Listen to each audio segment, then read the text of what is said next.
السلام علیکم ورحمۃ اللہ وبرکاتہ۔ ان الحمد للہ وحدہ والصلاة والسلام علی من لا نبی بعدہ، اما بعد فاعوذ باللہ من الشیطان الرجیم، بسم اللہ الرحمن الرحیم۔ اللہ سبحانہ وتعالی قرآن مجید میں پارہ نمبر 16 سورہ نمبر 18 آیت نمبر 80 پر 2 میں فرماتا ہے، وَأَمَّا الْجِدَارُ فَكَانَ لِغُلَامَيْنِ يَتِيمَيْنِ فِي الْمَدِينَةِ وَكَانَ تَحْتَهُ كَنْزٌ لَهُمَا وَكَانَ أَبُوهُمَا صَالِحًا فَأَرَادَ رَبُّكَ أَنْ يَبْلُغَا أَشُدَّهُمَا وَيَسْتَخْرِجَا كَنْزَهُمَا رَحْمَةً مِّن رَّبِّكَ وَمَا فَعَلْتُهُ عَنْ أَمْرِي ذَلِكَ تَأْوِيلُ مَا لَمْ تَسْطِع عَلَيْهِ صَبْرًا۔ ترجمہ، دیوار کا قصہ یہ ہے کہ اس شہر میں 2 یتیم بچے ہیں جن کا خزانہ ان کی اس دیوار کے نیچے دفن ہے۔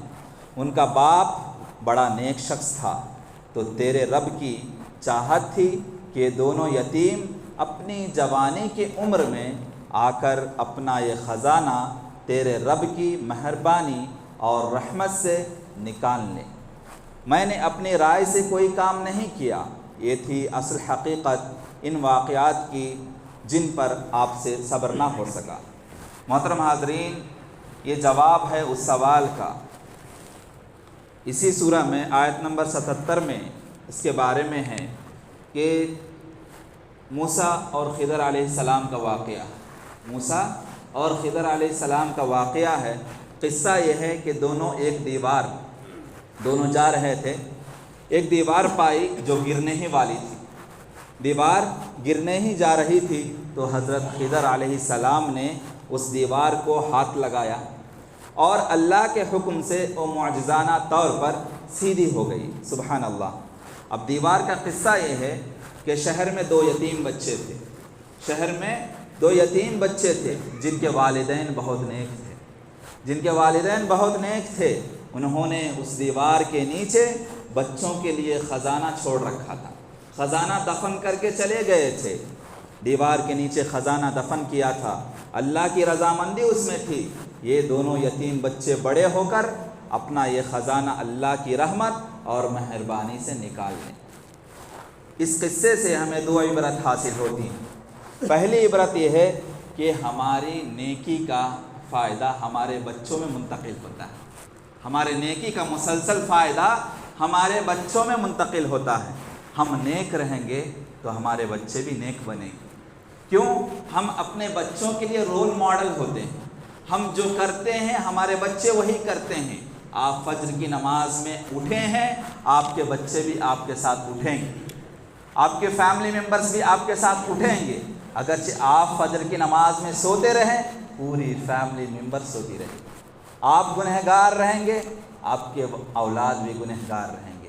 تو پتہ چلا کہ ہماری اچھائیاں، ہماری نیکیاں ہمارے اولاد میں منتقل ہوتی ہیں، چینج ہوتی ہیں۔ ہم دنیا میں رہیں نہ رہیں، لیکن جو چھاپ اپنا آئیڈینٹی چھوڑ کے جاتے ہیں نا، اسی پر ہمارے بچے بھی عمل کرتے ہیں۔ ہم اپنے بچوں کے لیے رول ماڈل ہوتے ہیں۔ ہم جو کریں گے وہی کریں گے۔ ہم نماز نہ پڑھیں لیکن اپنے بچوں کو مار کر توڑ کر حکم دیں، جا بیٹا نماز پڑھ، ہمارے بچے کبھی نمازی نہیں بنیں گے۔ لیکن آپ نماز کو آئے، آپ کا چھوٹا ننھا منا پیارا بچہ فوراً دوڑ کے آپ کے پیچھے آئے گا، ابا میں بھی آؤں گا مسجد۔ کیوں؟ یہ عمل کی برکت ہے، آپ کے نیک اعمال کی برکت ہے۔ آپ نیک ہیں، صالح ہیں، آپ کے بچے بھی نیک اور صالح بنیں گے۔ لوگوں کا کہنا ہے کہ 40 سال 50 سال سے ہم نمازی ہیں، ہمارے بچے نمازی نہیں۔ اس کا مطلب یہ ہے کہ آپ 40 سال سے نماز پڑھ رہے ہیں، لیکن جس تقاضے سے، جس شرط سے، جس کنڈیشن سے نماز پڑھنا چاہیے، اس کنڈیشن سے آپ نماز نہ پڑھنے کی وجہ سے ہو سکتا ہے آپ کی نیکی اس بچے میں تبدیل نہ ہوئی، آپ کی نیکی اس بچے میں منتقل نہ ہوئی۔ ہم کہتے ہیں کہ مولوی صاحب آپ ہمارے گھر والوں کو سدھارو۔ میرے بھائیوں، مجھے آ کر 40 دن ہوا، مجھے آ کر 50 دن بھی نہ ہوا، میں آپ کے گھر والوں کو کیسے سدھار سکتا ہوں؟ میرے سے زیادہ تو آپ اپنے گھر والوں کے بارے میں جانتے ہیں، آپ اچھی طریقے سے میرے سے بڑے ذمہ دار ہیں، آپ تو 40 سال سے اپنے گھر میں رہتے ہیں، آپ کا نوجوان بیٹا تو 30 سال سے آپ کے سامنے رہتا ہے، کیا آپ ان کو سدھار نہیں سکتے؟ ہم 30 دن میں نہیں سدھار سکتے، لیکن آپ 30 سال سے ہیں، ان کی سدھار آپ کے ہاتھ میں۔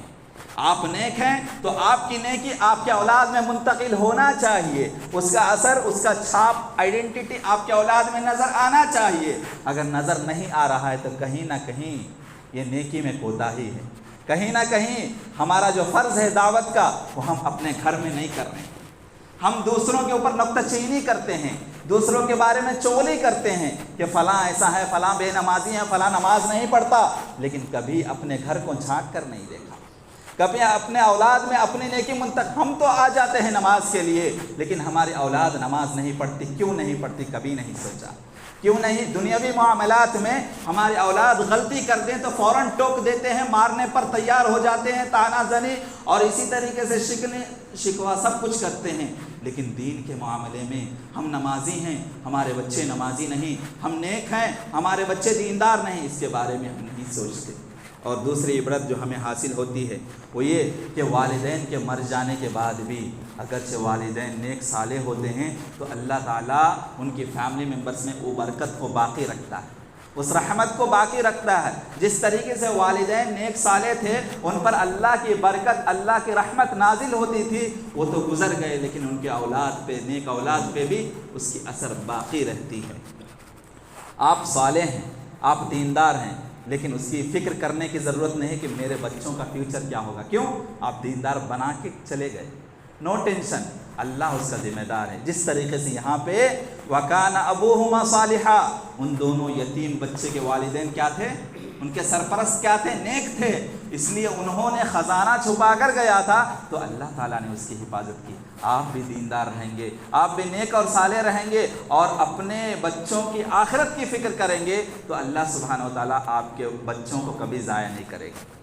آپ کے بچوں کے بارے میں ٹینشن لینے کی ضرورت نہیں، اللہ تعالیٰ ضرور سپورٹ کرے گا۔ میرے بھائیوں، عبداللہ بن مسعود رضی اللہ عنہ کے بارے میں آتا ہے، دیکھیے اولاد کی فکر، آخرت کی فکر۔ عبداللہ بن مسعود رضی اللہ عنہ تہجد کی نماز پڑھتے ہیں، رات میں اٹھ کر تہجد کی نماز پڑھ رہے ہیں، دودھ پیتا بچہ سامنے لیٹا ہوا ہے۔ عبداللہ بن مسعود رضی اللہ عنہ فرماتے ہیں، اے میرے بیٹے، میں جانتا ہوں تو بہت چھوٹا ہے، ننھا منا ہے، ابھی دودھ پیتا بچہ ہے، لیکن میں رات میں جاگ کر تہجد اس لیے پڑھ رہا ہوں کہ یہ میری نیکی تجھ میں چینج ہو، تجھ میں منتقل ہو۔ یہ فکر ہمارے اندر نہیں۔ تہجد ہے بھائی، فرض نماز بھی نہیں، تہجد پڑھ رہے ہیں عبداللہ بن مسعود، لیکن چھوٹے ننھے منھے لیٹے ہوئے بچے کو فرما رہے ہیں، میرے بیٹے میں تہجد اس لیے پڑھ رہا ہوں کہ تو تیرے آنکھ سے دیکھ رہا ہے، فیوچر میں تو بھی اس تہجد پہ عمل کرے گا۔ اس طریقے سے نیک کام ہم جب کرتے ہیں اپنے فیملی ممبرس کو، اپنے اولاد کو بھی اس نیک کام میں جوڑے۔ آخر میں اللہ تعالیٰ سے دعا گو ہوں کہ اللہ تعالیٰ ہم سب کو نیک کام کرتے ہوئے